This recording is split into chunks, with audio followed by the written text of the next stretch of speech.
toujours bien sorcellerie conscient. Et chaque sorcellerie a ses signes qui marchent avec un sorcier. Bah, signe ça, le quoi dire, par exemple, maladie moko.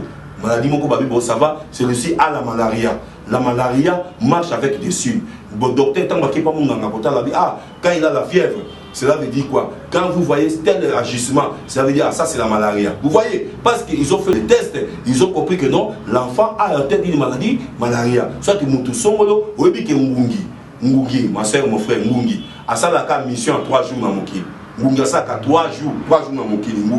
Ngungi ça qu'à 3 jours. Mais 3 jours, on a à Kobo Mamouta 60 ans, à Kobo Mamouta 40 ans, à Kobo Mamouta 7 ans, à Kobo Mamouta 20 ans, à Kobo Mamouta Papa 50 ans, à Bomio, Mazan, mission qu'à 3 jours, de Sini Ngungi à Koufaranae, avec à 3 jours après sur malaria, il y a Kéinae. Mon frère, ça m'irait, ça t'en a beaucoup tapé 3 jours quand on a vu à BBC Libota Mubimba, Yomunta 80, Yomunto Tanga, Yomunto Sana Mayele, Yomunto Kenda Université, Yokuto Leka même Université. Kumbo, qui est dans Ngombani, Maïle, les savant, docteur, écrivain. Toi qui écris, écrivain, merci, coup de chapeau. Regarde bien ta famille. Est-ce que tu es correct en toi-même? Voilà, premier signe. Quand tu as Nando Kinyoso, Wazu Tambola, na inconscience. La première signe de toi qui est décollé pour l'amour, et ça, on va bien monologuer la nuit, on va bien Koloba, Nabutu. Premier signe qui ne se trompe pas. Et ces signes-là, ils ont un petit signe quand tu vois un enfant, quand tu vois ton frère, quand tu vois ta femme, quand tu vois ton mari est en train de monologuer seul la nuit, pendant qu'il dort, il parle, ça dit j'avais dit ça, non. Et ce qu'il parle, si ça trait, ils en a trait, Namakamoué à ténèbres, déjà, il a la chose. Elle a la chose, l'enfant a la chose déjà. Donc, on a beaucoup moins de très caractère, il y a mon attel, il y a sorcellerie, on a raté, comme on a été, non, bien, qui l'a été, comme ça, en bénité, n'a tout bas été,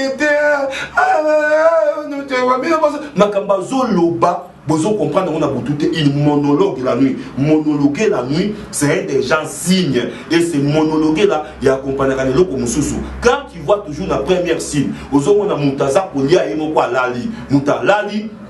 Mouzomouna Zolia, Moutalalia Zolia, ma soeur, Naye Kwebiso, mon frère, Nakoye Biso Ezali Sembo, Pobika, Soko moni mwana ndengwana, Soko moni papa ndengwana, Soko moni mwasi na ndengwana, Soko moni ndekomoko ndengwana, Kimambangu parce que Mouto azana sorcellerie inconscient, Nano a commis d'okité, azana niveau Oyo Baza pour initier, quand il va avoir l'appétit, c'est comme si l'appétit vient en mangeant, quand il va avoir cet appétit là, Lobi a moni, tu vas comprendre qu'à ces pélinae, à son dénoncer, tu vas une kindo qui pénale, sola, les pas, va passer à commis conscient. Or, quand tu deviens conscient, c'est que c'est fini. Alors, premier signe, on est accompagné, monologuer la nuit. Quand quelqu'un qui est en train de parler lui-même la nuit, qui est chose, oui, l'enfant peut jouer toute la journée, ça peut arriver que moi, dans ma maman, qui a comme Koloba, et ça, quand on est par exemple, moi, avec Ibal, elle était tirée, wow, elle était papi, Zimbabwe, mais ce qu'on m'a dit, moi, quand on a popiona, t'es singa, quand on est singa, soit tabana, donc, l'eau, que ça ne va pas, parce qu'on a parents, au Koyeba, qui a mon bain, moi, ça n'a normal, au Koyeba, elle est, et tant qu'on y paye sous Suna, Mouto Alia Kanabutu, Azolia Lali. Et ça, papa mon père bi apôtre nzamba pambola yo na ndaka baselimo bien mais tant que biso zonge na ngosu makasi parce que on peut ça témoignage moi ce que nous côté mon père ko sabiso abingana la muka mko na butu na moni soupe na mona ko soupe moi c'est mon ko pasa na Paris ayebisa kinga bi papa nzamba pambola yo abi makambo zo beza solongana na muka na butu mko na mona pe soupe na mona ko na kwa na hotel kolia bilambe baby mais lokuta babete nzambe na melaka masangate na sala ke lokote na sambe la kutu na kamwe na komona supu na kata munoko nanga mais na soko yebake ami moko ya ngai muninga na moko abenga ke na fête ezali pe pendant ba fête boye pendant ba fête boye boke ba makasi eloko bino biso tozo sala pendant ba fête abenga ke ba ke kolia na fête pas na bona bonne année mais ba koma ke ba liaka na bango pe ki 3 jours muninga na ekolei se subilo kabi mais tango na banda ki kolala na banda kolota lokwa neti na zolia na muninga na mais en réalité na lamuki na moni pe supu na nzoto nanga et toi tu veux me dire quoi kinzala ki muninga yaki ce sont des choses spirituelles que toi qui es charnel, tu ne comprendras pas ça.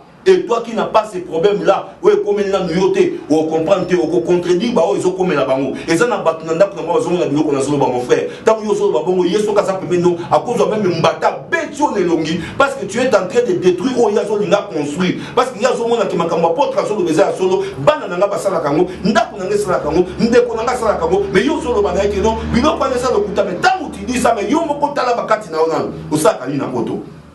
Osaka ni na mboko en Afrique.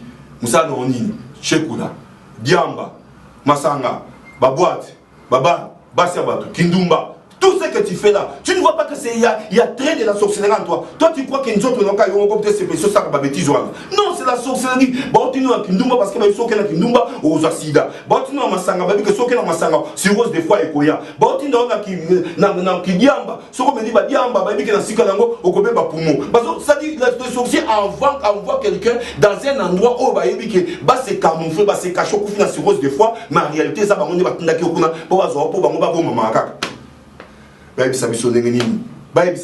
pour pas comprendre. Et la première signe, on a trois parties. Partie monsieur Zali, on va bien somnambulisme. Moutoua télémi na pongi à la mouki. Mon frère, ma sœur, somnambulisme et sa maladité. Na nina yebisa mutu moko nazo beta Bible nzam. Somnambulisme et sa maladité. Bako sakibino. Maladité, c'est une réclamation, c'est un appel. Tobande kobenga mutu bongo. Tobengo mamicho, mamicho. Omoni mwana la muki abimi. Azaka na pongi, akei, asubie. Tanga siso suba. Azongi ayebi atate ke mwana telemaki, abimaki, asalaki bozo na tongo. Yo makamosaki na butu yo pichu o telemaki bimi ke subo zongi po yebite ke suba. Donc ça dit quoi? Il n'est pas somnambulisme ou bien maladie, et c'est une maladie, de voilà, il parle de bon français, les docteurs écrivent cela. Je vous dis que le somnambulisme, et Zalaka appelle les ténèbres. Parce qu'ils ne te voient pas, ils ont besoin de toi. Ils vont te faire réveiller, mais spirituellement. Parce que la personne qui se réveille, qui va faire l'acte, et que cet acte-là, c'est un acte qui le fait sous les effets de... C'est lui qui se réveille lui-même, sans pour autant avoir la connaissance qu'il s'est réveillé pour faire un acte quelconque. Il n'est pas somnambulisme, c'est un sorcier inconscient qu'on est en train d'initier. Et ça va tout souba ko senga ma souba ça carburant. Et on moni mwana la mukaka ka soubi ayebi pété. Mutu la mukaka osala eloko ngana mona mutu. Bakena ngana ndako moko mukunzi munene awana kisasa. Mukuba bengi nga babia benga apôtre chopa. Yende mutabu na kamwa na kasaki za lukusa. Mama mobimba moi sinae abtelema na butu. Tant que komi 2 heures abi apôtre tango koki atelemi akeye moko aketi akei. Et si quelqu'un a subi, tant a subi, allez, mbalamoko, a zozonga, a subi na couloir. A subi na couloir. Na couloir. Baoka kasu na masuba na ndako. Baoka kasu masuba. Baloba na bana mabe. Baloba bo mabe. Nzoka mama mobimba. Nda telemaka na butu yepa yeba kake na tongo pa beta pe bana nanya zo suba bona couloir nanya ozama ka pa bona couloir okindokite nzoka yemoko mobana wi papa nina yeba monimo ni ezaka ka mwasi nanga abinga pe na ndeko yeba te ngobusuna la muki na yoki makelele na mkamna moni mwasa zo ki na bengi Elizabeth na pe exemple na obi komo na yango wana te na bengi chouchou bébé merengue mon amour mon cœur tout mon amour. Mon cœur, mon tout, bébé, ala mukaka bébé ala mukaka na butu, bébé qui a subi na couloir, ayebi peta zongi nepe, alali, na tongo pays pas aussi que la bande. Nanya sala kaboye, nanya sa. Zoka yemoko maman, même quand ça qui délivrance et jusqu'aujourd'hui cette femme là, a qui n'a qu'à son abilo quaranté, a subaka souté, et donc on comme la quête et cette femme a été délivrée parce qu'il a écouté la parole de l'homme de Dieu, parce qu'il a compris que le Fils de l'homme est à Paris pour détruire les œuvres du diable. Et ce Fils de l'homme qui est à Paris pour détruire les œuvres du diable, il s'appelle Jésus-Christ de Nazareth, Dieu de Tout-Puissant, le Créateur, c'est lui qui connaît toutes choses, celui qui a créé les ciels et la terre. Il était au commencement, il est à la fin, il sera l'alpha et l'oméga. Il n'y a rien qui peut l'empêcher. Ce qui ne s'en va nakamolayo, naïbiso ki kindoke kangomaka, kindoke za maladité, contrairement à Batoiso et Bissayo, Moutumoka Bengabi, pasteur Namsalobio, kindoke za maladie, aussi dans l'amour, kindoke za maladité, pour pesango kisio, kinine, novagine, tonité, qui ça sort que par des prières. Chassez cet esprit. C'est un esprit qui ne critique pas aux malades jamais. C'est un esprit. Lorsque vous chassez cet esprit-là, et directement l'enfant ou l'homme ou la femme sera rétabli et guéri. Il y a des réclamations. Nabilo commissaire qui première signe. Ou à accompagné dans 3 petits signes. La première signe, Tobi.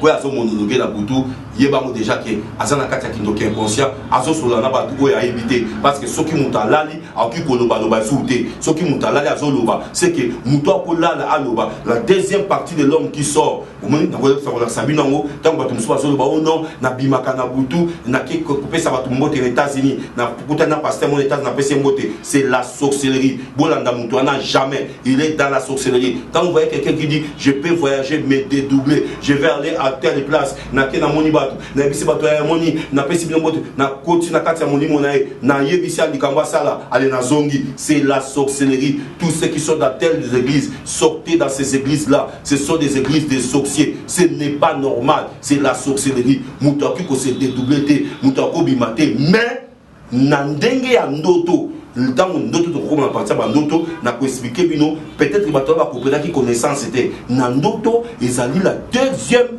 partie à personne, c'est-à-dire ton corps dort, mais ton esprit est vivant. Donc ton esprit voit. Ton esprit est éclairé. Au moins, vous êtes très conscient, c'est ce que j'ai aimé. N'a pas voulu au Danemark, n'a pas voulu en Allemagne, n'a pas voulu ils comprennent, je vous dis, ils comprennent. Ils commencent à appeler pour me dire qu'apôtre merci. Ils ont dit souper au babé, n'a pas finger n'a bazali. Apôtre Talayo, apôtre Yosalani, Nurbanin, ils ont dit mon côté Sangabi, à tout lobby na bango, bakoyo kayote parce que tout de suite au kangi mato il n'a pas spirituellement. Frère, Bokangi Mato, il n'a pas spirituellement un jour, il n'a pas fondé la moutou. Est-ce que vous avez quand même appel, nous appel à ma baie, ou bien comme la rabine en WhatsApp, sur le numéro 00 mais moi j'ai reçu un minute à Moutou, alors comme il a raté, alors le vélo, il invoque là où il est, parce qu'à ce que ça m'a dit, yo to kozoka yo, yo le baka makamabo, n'a peine à polimbater mon frère, et ça coûte tout le temps, il faut encourager des gars, aucun de ko sambe la ponangai, aucun de ko le pas à mes âmes battre là, pour le baka soma kambo a vérité, oh ya monaka, oh ya vivre kapati kate, parce que naza mutu, so kata qui peut l'équipe bino bo soutenir ngati na osani, mais na ebi ko soutenir ngai, wa le bail que naza na jusqu'à la fin du monde, à côté kangata sa kananga, mais la chair est faible, c'est l'esprit qui est bien disposé. Je peux être faible aussi à la chair, mais ta prière ko sunganga ton soutien et ko bimsa ça c'est que la vérité bi makaka, pe makambo ke ndaka liboso. Alors signe mi balé